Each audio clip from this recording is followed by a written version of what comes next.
जय श्री गणेश। नमस्कार। मैं आचार्य संजय द्विवेदी। मेरे समस्त प्रबुद्ध दर्शकों का मेरे चैनल पर हार्दिक स्वागत है। प्रिय दर्शकों, आज मैं मेष राशि का फरवरी माह का मासिक राशिफल लेकर आपके सम्मुख उपस्थित हूं। फरवरी माह में जो ग्रहों की स्थितियां बन रही हैं, जो परिवर्तन होंगे, उस माह में आपको किस प्रकार का लाभ देने जा रहे हैं। इस माह में स्वास्थ्य, शिक्षा, ज्ञान, वैवाहिक पक्ष, संतान का पक्ष, भाग्य कितना बलवान रहेगा, कर्म क्षेत्र में कितनी उन्नति होगी, धन का कितना लाभ ले पाएंगे, सुख, संपदा, ऐश्वर्य, वैभव में कितनी वृद्धि होगी, इनका संपूर्ण विश्लेषण मैं पूर्ण तरीके के साथ करने जा रहा हूं। यदि कहीं पर कोई अवरोध है या समस्या है तो उसका क्या निराकरण है, इसका भी निराकरण मैं करने का प्रयास करूंगा। मेष राशि के लिए यदि हम अवलोकन करें तो फरवरी माह के प्रारंभ में आपके द्वितीय भाव में गुरुदेव बृहस्पति होंगे, जो वक्रीय अवस्था में है। आपके लिए तृतीय भाव में मंगल का गोचर प्रारंभ हो चुका होगा, जो वक्रीय अवस्था में होंगे। इसके पश्चात आपके षष्ठम भाव में केतु का गोचर होगा। आपके लिए दसम भाव में अत्यंत प्रबल सूर्य और बुध का बुधादित्य योग बना हुआ होगा। आपके एकादश भाव में शनिदेव का गोचर चल रहा है तथा आपके द्वादश भाव में राहु का गोचर होगा, जहां पर शुक्राचार्य का युति प्रभाव आरंभ हो चुका होगा। इस माह में 4 फरवरी को गुरुदेव जो वक्री अवस्था में चल रहे हैं वो मार्गी हो जाएंगे, अर्थात ये एक राशि आगे की ओर गमन करना प्रारंभ कर देंगे। इसी प्रकार से 11 फरवरी को बुध का राशि परिवर्तन कुंभ राशि में हो जाएगा, जहां पर ये अपने परम मित्र शनिदेव के साथ गोचर करना प्रारंभ करेंगे। 12 फरवरी को सूर्यदेव का भी राशि परिवर्तन एकादश भाव में हो जाएगा। इस प्रकार से इस माह में आपके एकादश भाव में त्रिग्रही योग का निर्माण होने जा रहा है, जो अत्यंत प्रबल स्थिति बना रहा है। इसके पश्चात 24 फरवरी को मंगल जो आपके तृतीय भाव में गोचर कर रहे हैं, जहां पर ये वक्रीय अवस्था में है, ये मार्गीय अवस्था में आ जाएंगे, अर्थात ये कर्क राशि की ओर गमन करना प्रारंभ करेंगे। तथा इस माह का अंतिम परिवर्तन 27 फरवरी को होगा, जब बुध राशि परिवर्तन करेंगे तथा अपनी नीच राशि द्वादश भाव में प्रवेश करेंगे। यहाँ पर राहु, बुध और शुक्राचार्य का एक त्रिग्रही योग का निर्माण हो जाएगा। इस माह के प्रारंभ से ही देखें तो लग्नेश तृतीय भाव में पराक्रम के कारक लग्न के स्वामी गोचर करेंगे, जहां पर ये वक्रीय अवस्था में होंगे। तो निश्चित रूप से बलवान स्थिति है, क्योंकि ये अपनी नीच राशि से निकलकर तृतीय भाव में गोचर करना प्रारंभ कर चुके होंगे, जिसके कारण इस समय में, इस पूरे माह में आप अत्यंत प्रभावी रहने वाले हैं। आपके अंदर ऊर्जा का श्रेष्ठ प्रभाव रहने वाला है तथा आप ऊर्जा का सही उपयोग करने वाले हैं।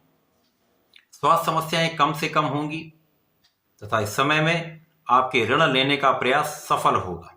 जो व्यापारी गण हैं, ऋण लेना चाहते थे तो आपका ये कार्य यहाँ पर सफल होने वाला है। इसके पश्चात इस समय में आपको किसी को धन नहीं देना है, उधार नहीं देना है। यदि आप धन उधार देते तो वहां पर समस्या आ सकती है। इस पूरे समय में आपका भाग्य बलवान रहेगा। अब भाग्य के स्वामी गुरुदेव बृहस्पति हैं, जो आपके धन भाव में गोचर कर रहे हैं। निश्चित रूप से यहाँ पर आपके भाग्य से धन प्राप्ति का अवसर आपको प्राप्त होगा। धन वृद्धि का संपूर्ण योग बन रहा है। परिवार का सहयोग भी मिलेगा। परिवार के जन्म में उन्नति का भी योग है, वृद्धि का भी योग है तथा परिवार संपत्ति का लाभ भी आपको प्राप्त हो रहा है। इस पूरे माह में शनिदेव का विशेष प्रभाव आपके साथ रहने वाला है, जहां पर शनिदेव लग्न पर अपनी दृष्टि का प्रभाव डालेंगे। शनिदेव का दृष्टि प्रभाव आपके ज्ञान के भाव पर होगा। शनिदेव का प्रभाव आपके अष्टम भाव पर होगा। तो यहां पर शनिदेव आपको अत्यंत बलवान बना रहे हैं। शनिदेव का प्रभाव निश्चित रूप से आपके ज्ञान को बढ़ाने वाला है, आपकी क्षमता को बढ़ाने वाला है, आपकी ऊर्जा का सही उपयोग कराने वाला है तथा यहाँ पर शिक्षा में संपूर्ण सफलता देने वाला है। इस समय में जो जातक प्रतियोगिता परीक्षा की तैयारी कर रहे हैं, इस माह में यदि आप संपूर्ण प्रयास कर लेंगे, क्योंकि यहाँ पर सूर्य की स्थिति भी अत्यंत विशिष्ट है, बुध भी अच्छी स्थिति में है, तो शनिदेव का संपूर्ण प्रभाव आपको महाबलवान बना रहा है। आपको आपके क्षेत्र में सफलता का संपूर्ण लाभ मिलने वाला है। तो सरकारी नौकरी का प्रयास भी सफल हो सकता है। आप अपने प्रतियोगिता परीक्षा में सफलता की प्राप्ति करके आगे बढ़ने वाले हैं। संतान सुख प्राप्त होने का संपूर्ण योग बनता है। श्रेष्ठ संतान प्राप्त हो सकती है तथा इस समय में आप बहुत स्वस्थ भी रहेंगे। आपकी संपूर्ण सुरक्षा शनिदेव कर रहे हैं।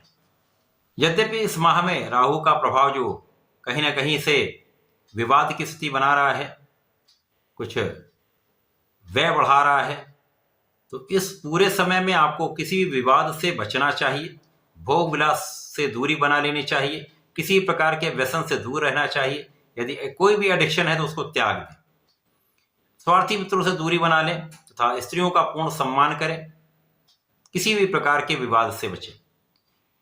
परंतु इस समय में आपके ऐश्वर्य वैभव धन संपदा में संपूर्ण वृद्धि का योग बन रहा है। आप भूमि भवन वाहन का लाभ लेंगे, भूमि भवन वाहन का संपूर्ण सुख आपको प्राप्त होगा तथा इस पूरे समय में जो सूर्य और बुध का संपूर्ण प्रभाव है आपके कार्य क्षेत्र को संपूर्ण रूप से सफल करने वाला है। तो ये एक अच्छे पद की प्राप्ति हो सकती है, मन के अनुसार आपको पद मिल सकता है, कार्य क्षेत्र का विस्तार हो सकता है, व्यापारिक क्षेत्र का विस्तार हो सकता है, आपके प्रोफेशन में नए अवसर आपको मिल सकते हैं, नई नौकरी का योग बन रहा है, नई नौकरी के पाने की जो आपकी इच्छा है उसमें आपको सफलता मिले तथा जो लोग व्यापारी बंधु हैं उनके व्यापार में विस्तार भी होगा, अच्छे धन का आप लाभ लेने वाले हैं। इस समय में आपके नेतृत्व का गुण भी प्रबल रहेगा, आप अपनी क्षमता का संपूर्ण उपयोग भी करेंगे तथा ज्ञान और बुद्धि का सर्वश्रेष्ठ उपयोग आपका यहाँ पर होने वाला है, जिसके कारण किसी भी प्रकार की कोई बड़ी समस्या यहाँ पर नहीं रहेगी। यदि कोई भी समस्या आती तो उसका आप आसानी से निराकरण भी करने वाले हैं।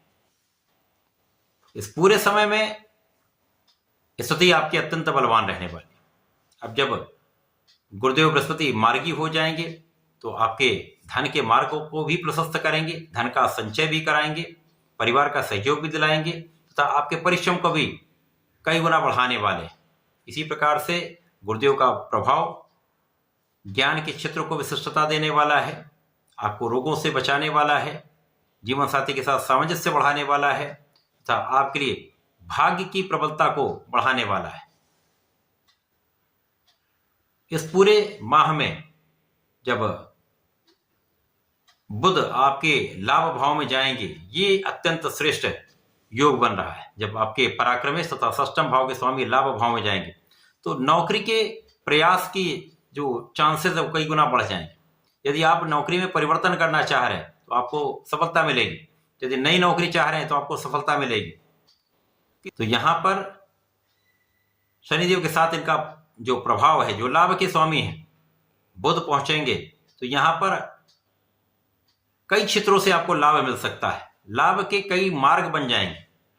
तो धन वृद्धि का योग संपूर्ण रूप से बन रहा है, आपकी इनकम में वृद्धि का संपूर्ण योग बन रहा है।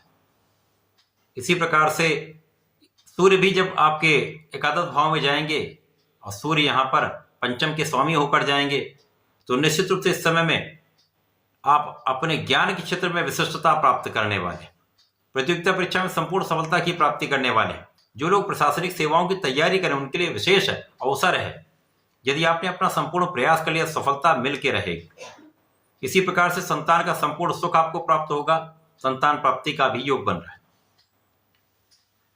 अब यहाँ पर जो त्रिग्रही योग का प्रभाव है वह आपके नेतृत्व की क्षमता को कई गुना बढ़ाने वाला है, शासन प्रशासन का गुण कई गुना प्रबल करने वाला है। तो आप किसी भी क्षेत्र में हों, आप यहाँ पर लीड करने वाले हैं, आगे बढ़ने वाले। जब मंगल मार्गी होंगे तो इनका चतुर्थ भाव की ओर गोचर आरंभ होगा। ये तृतीय भाव में ही रहेंगे परंतु तृतीय भाव की प्रबलता को बढ़ाएंगे। तो परिश्रम आप संपूर्ण रूप से करने वाले, अपना संपूर्ण प्रयास करने वाले हैं, लोगों का सहयोग भी आपको प्राप्त होगा तथा यहाँ पर भाग्य तंत्र प्रबल रहने वाला है। इस पूरे माह में आपकी भाग्य की प्रबलता आपको प्राप्त होगी। पुनः जब बुध अपनी नीच राशि में द्वादश भाव में जाएंगे तो यहां पर समस्या आ सकती, परंतु क्योंकि ये त्रिक भाव है, त्रिक भाव में समस्त ग्रहों का प्रभाव निर्बल होता है, परंतु यहां पर बुध विपरीत राजयोग में होंगे जिसके कारण विपरीत परिस्थितियों में भी आपको लाभ मिलेगा। तो अचानक कुछ ऐसा हो सकता है जब आपके काम बन जाए, जो काम आपके नहीं बन रहे थे उनमें प्रगति हो जाएगी। कुछ व्यय होंगे लेकिन उन व्यय से आप अपने कार्यक्षेत्र को बढ़ा सकते हैं। ऋण चुका सकते हैं, व्यापारिक यात्राएं हो सकती हैं, विदेशी यात्राएं हो सकती हैं। इन यात्राओं में आपको विशेष रूप से बड़ा लाभ होने वाला है। कई काम आपके बनने वाले हैं। केवल और केवल यहां पर आपको सोच विचार कर, पूर्ण रूप से कैलकुलेट करके, एनालिसिस करके आपको कार्य करना चाहिए। बाकी समय में, इस पूरे माह में आपकी स्थिति अत्यंत प्रबल रहने वाली। इसके साथ ही साथ यहां पर आपको अपने स्वास्थ्य का ध्यान रखना चाहिए। जब बुध का परिवर्तन आपके 12वें भाव में होगा तो यहां पर आपको एलर्जी की समस्या हो सकती है, स्किन से संबंधित कुछ समस्याएं हो सकती हैं, तो ध्यान रखेंगे तो समस्याओं से बचेंगे। बाकी ये पूरा माह आपके लिए विशिष्ट रहने वाला है, लाभ देने वाला है, आपके लिए प्रगति के अवसर प्रदान करने वाला है। इस पूरे माह में आपको नियमित रूप से भगवान शंकर मोचन की शरण में रहकर हनुमान अष्टक का पाठ नित्य करना चाहिए। तो प्रत्येक शनिवार को बजरंग बाण का पाठ कम से कम 3 बार करना चाहिए। यदि आप ऐसा करते हैं तो निश्चित रूप से लाभ भी होगा, संकटों से आप बचेंगे। तो ऐसा करके इसका लाभ लें। धन्यवाद, नमस्कार।